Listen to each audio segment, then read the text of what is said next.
Tian's soul reincarnated in a body of a fetus in the womb of his mother. He panicked as he realized he could hear voices, and soon understood he had reincarnated into a womb in another world.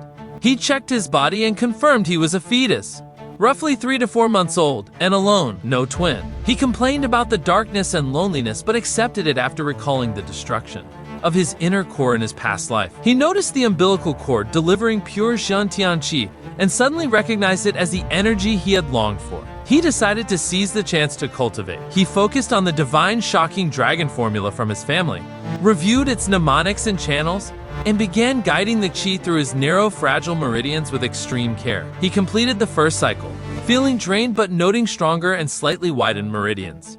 He understood that the initial phase was the hardest and dangerous, requiring precise control of Qi flow. He avoided negative thoughts, fearing cultivation deviation even before birth. He reflected on how his talk with Ling Shuer had changed him, making him more cheerful and less extreme. He accepted that the past was gone and dedicated himself to mastering martial arts, wealth, and power in this new life. He choked on amniotic fluid trying to breathe and returned to cultivating. Determined to become invincible from birth, he continued cycling Shantian Qi and noticed his limbs developing and his body growing stronger. His kicks drew gentle scoldings from his mother. His meridians fully opened and his body hardened, signaling that birth was near. Then he worried that his strengthened skull and size, around 8 or 9 caddies, might make birth dangerous. Remembering a bone-shrinking martial technique from the Ling family archives, he began practicing it urgently during sleep. He recalled how, as a side-branch family member, he had limited access to the martial hall and had to memorize techniques quickly.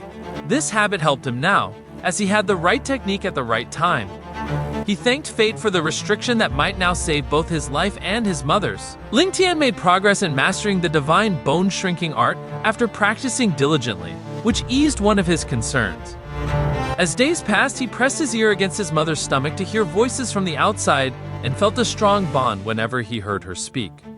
One day, while listening, he overheard a frail voice offering a tonic to his mother for a safe delivery. He noted the respectful address and deduced that his family held a high status. When his mother accepted the tonic, he became suspicious. While meditating hours later, he felt an unusual energy enter through the umbilical cord and immediately became alert. After examining it, he discovered it was not a harmless medicine, but a toxin meant to agitate the fetus, causing movements that could lead to fatal complications. He neutralized the poison calmly and memorized the voice of the physician, identifying him as a threat. He suspected the physician was acting under someone else's orders and realized his life after birth would involve danger. He considered that such a plot before birth implied his family held significant influence. Refocusing, he absorbed pure Shantian Qi using his unique fetal condition, which allowed him to refine it without impurities. Then, the surrounding fluid began to decrease, and hurried footsteps echoed outside. Recognizing the signs, he shifted his position head first and activated the divine bone-shrinking art to prepare for birth. Someone might say even in the womb, he had more job responsibilities than a stressed-out intern. Ling Tian felt drained and nearly fainted as his mother cried in pain. The midwife announced his birth, calling him huge, and he lost consciousness.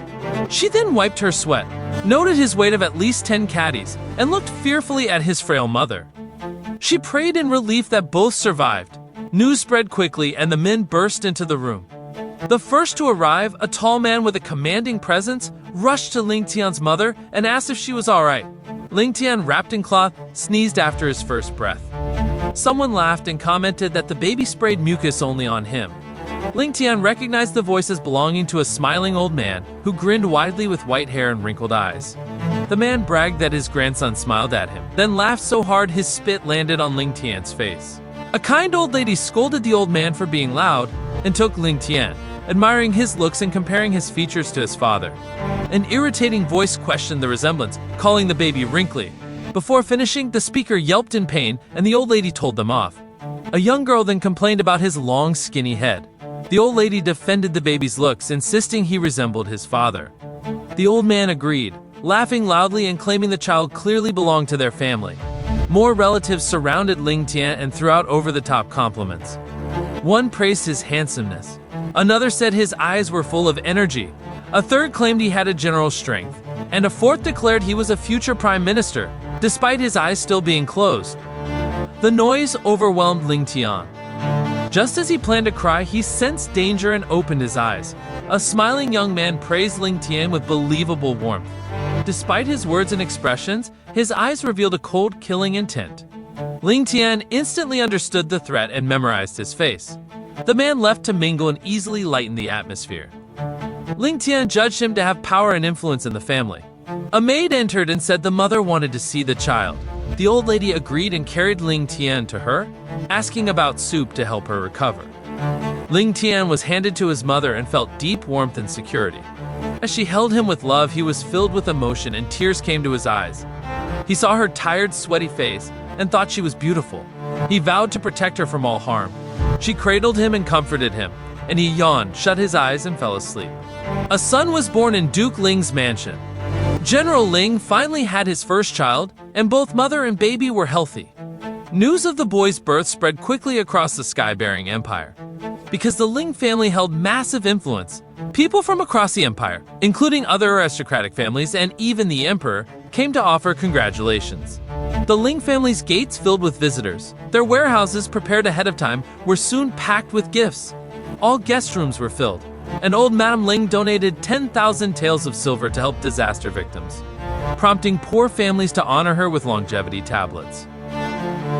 Duke Ling laughed often, and General Ling, once worried about having no heir, was full of joy. Ling Tian, with memories of a past life, understood the danger.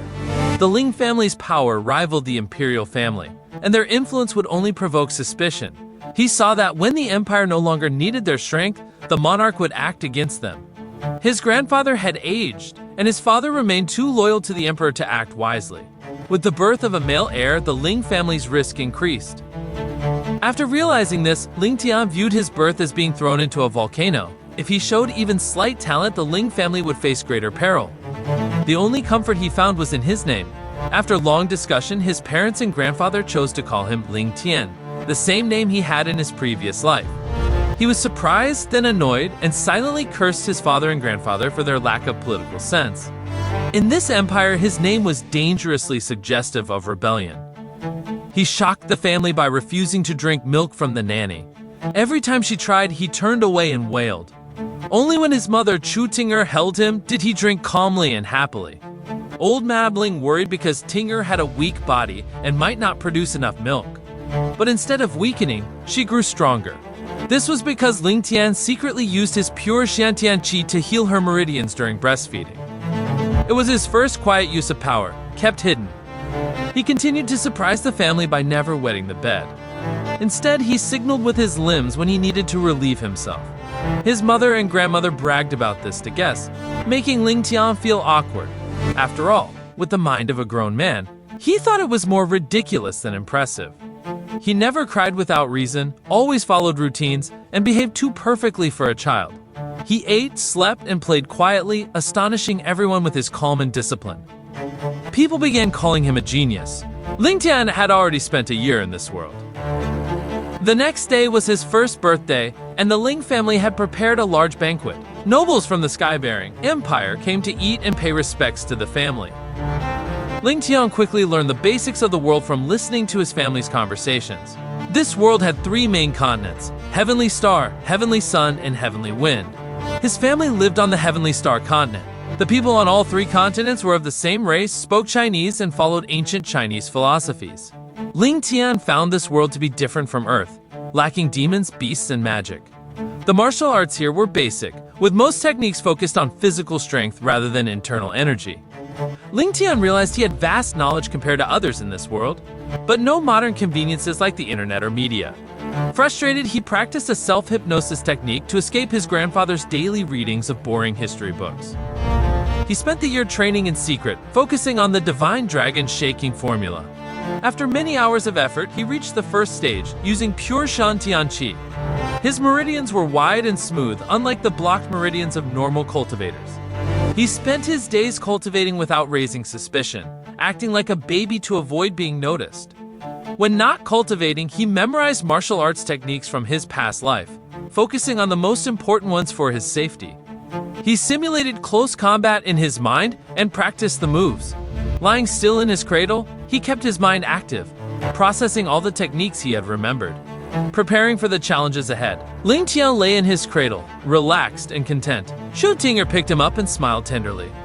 Ling Xiao appeared, kissed Ling Tian's face, and joked around. Ling Tian frowned and got kissed again, ending up with a wet face. Shu Tinger pushed Ling Xiao away and scolded him. Ling Xiao made a suggestive remark, got pinched, then teased her more and touched her chest. Ling Tian, annoyed, grabbed his hand and pulled it away. Ling Xiao laughed and called him possessive, then tried to kiss Shu Tinger but was kicked in the stomach by Ling Tian.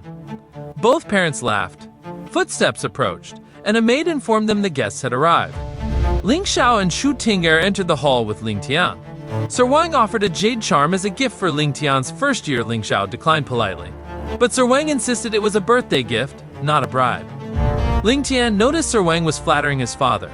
Another old man, Yang Kong-kun, appeared and casually called Ling Tian a brat.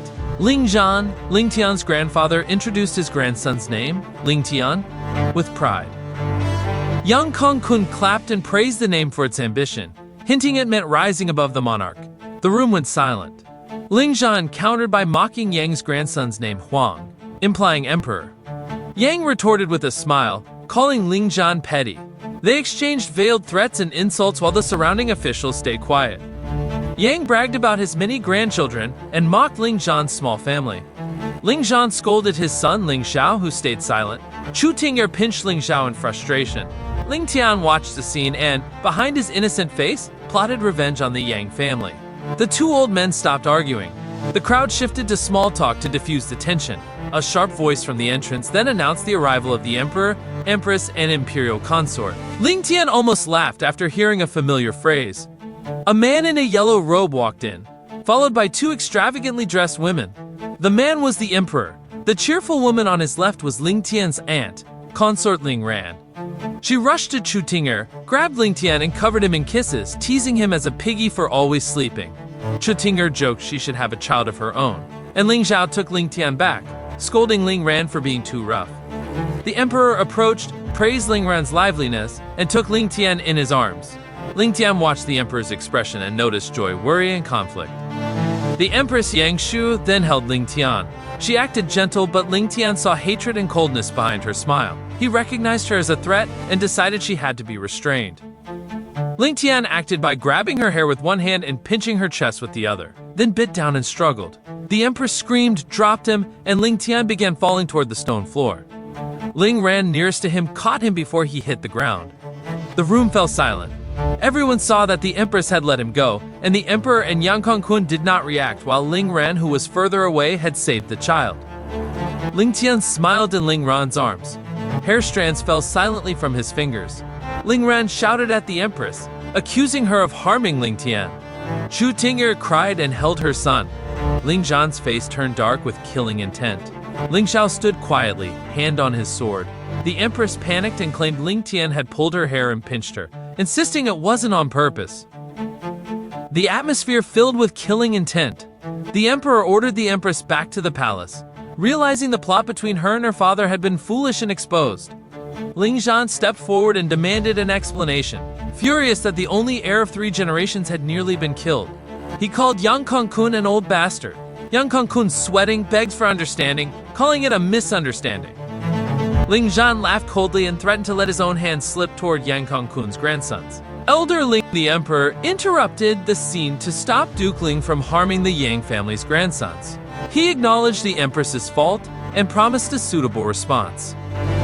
Ling Zhan hesitated but eventually backed down due to the emperor's status and the public setting.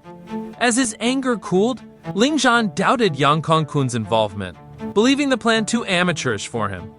Yang Kong-kun personally escorted Empress Yang Shu away for her safety and paused to challenge Ling Zhan, asserting that if he wanted the grandson dead, he wouldn't have acted so sloppily.